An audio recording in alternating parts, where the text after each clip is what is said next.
জিও শিটের জিএসএম সবচেয়ে গুরুত্বপূর্ণ। জিএসএম যত নিচের দিকে আসবে জিও শিটের মান তত বেশি পাতলা হবে, জিএসএম যত উপরের দিকে যাবে জিও শিট তত বেশি মোটা হবে এবং শক্তিশালী হবে। আসসালামু আলাইকুম, আমি শেখ জালাল আপনাদের সবাইকে জানাচ্ছি শুভেচ্ছা। প্রিয় দর্শক, আপনারা দেখছেন Sheikh Jalal agro YouTube channel.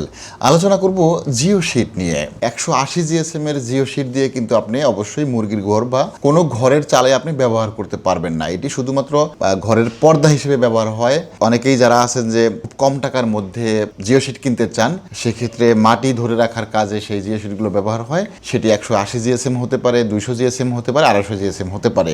ঘরের চালে যদি আপনি জিও শিট ব্যবহার করেন সেই ক্ষেত্রে অবশ্যই আপনাকে minimum 300 GSM, 350 GSM, 400 GSM, 450 GSM অর্থাৎ এই চারটা কোয়ালিটির মধ্যে আপনাকে নির্ভর করতে হবে। আমার হাতে যে জিও শিটটি দেখতে পাচ্ছেন এটি গুণে মানে অতুলনীয়, সেরা। আপনি এই জিও শিটটি ব্যবহার করতে পারেন ঘরের চালে।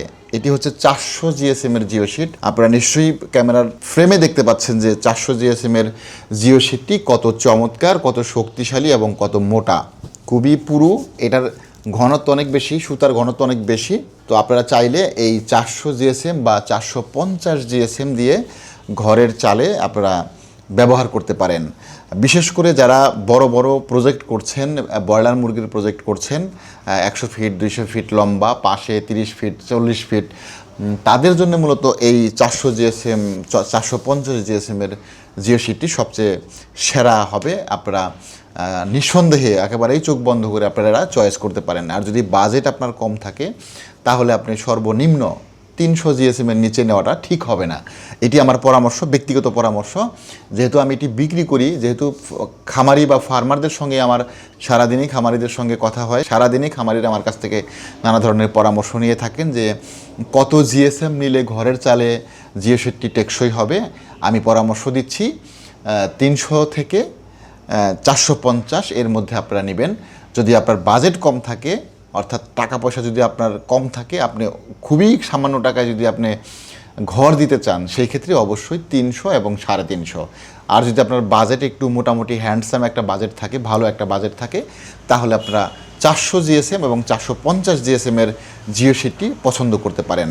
এখন দামটি বলে দিচ্ছি। অনেকেই বলবেন যে ভাই 300 জিএসএম দাম কত, 350 জিএসএম এর দাম কত, 450 জিএসএম এর দাম কত? হ্যাঁ, দেখুন, 400 জিএসএম আমরা বিক্রি করছি মাত্র 10 টাকা স্কোয়ার ফিট, আর 450 জিএসএম বিক্রি করছি মাত্র 10 টাকা 50 পয়সা স্কোয়ার ফিট। 300 জিএসএম বিক্রি করছি মাত্র 8.5 টাকা স্কোয়ার ফিট, আর 350 জিএসএম বিক্রি করছি আমরা 9.5 টাকা স্কোয়ার ফিট। অর্থাৎ দেখুন কত কম টাকার মধ্যে আপনি একটা ভালো প্রোডাক্ট পাচ্ছেন। এত কম টাকার মধ্যে কিন্তু আপনি কোনোভাবেই একটা ঘর দিতে পারবেন না, ঘরের চালা তৈরি করতে পারবেন না। যদি আপনার ধরেন 30 ফিট লম্বা আপনার একটা ঘর, পাশে রয়েছে আপনার 20 ফিট, তাহলে 30 গুণ 20, তাহলে কত হলো? 3 দ্বিগুণে 600 স্কোয়ার ফিট, মাত্র 600 স্কোয়ার ফিট।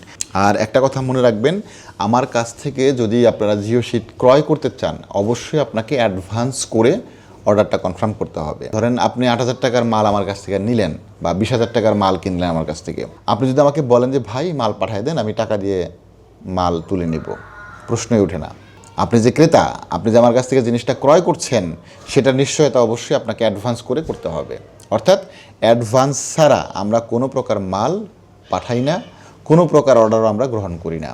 দয়া করে যারা শুধুমাত্র অ্যাডভান্স করার সাহস রাখতে পারবেন তারাই আমাকে ফোন করবেন। অনেক ক্রেতাই রয়েছেন যারা বিভিন্ন জায়গা থেকে নানাভাবে প্রতারিত হয়েছেন, এখন আমাকেও অনেকে বিশ্বাস করতে চান না। তো তারা যদি আমাকে আবার ফোন করে সেই একই কথা বলেন যে ভাই আপনি প্রোডাক্ট পাঠিয়ে দেন, আমি টাকা দিয়ে মাল তুলে নিব, আমি কোনোভাবেই সেই মালটি পাঠাবো না। আপনি যে ক্রেতা সেটার প্রমাণ দিতে হবে, কারণ আপনি যদি আমাকে অ্যাডভান্স করেন তবেই আমি ভাববো যে আপনি একজন ক্রেতা, আপনি আমার কাছ থেকে মাল কিনছেন এবং মালটি আপনি রিসিভ করবেন।